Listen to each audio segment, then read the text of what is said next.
Hello guys, good morning sa lahat. Sabi po dito sa ikalawang Timoteo 3, versikulo 16. Lahat ng kasulatan ay kinasihan ng Diyos. So, ibig sabihin, ang Bible po, ito pong kasulatan, ang Bible po ay kinasihan ng Panginoon. Ibig sabihin, ito po ay hiningahan ng Panginoon. Yan po. At magagamit sa pagtuturo ng katotohanan, sa pagbubulaan ng maling aral, sa pagtutuwid ng likong gawain at sa pag-aakay sa matuwid na pamumuhay.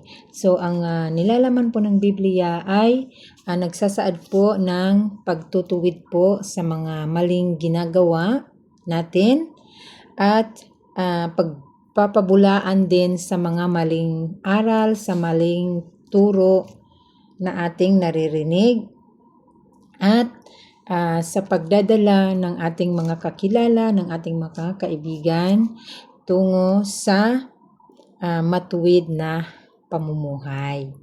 Yan lang po. God bless po sa ating lahat. Bye-bye!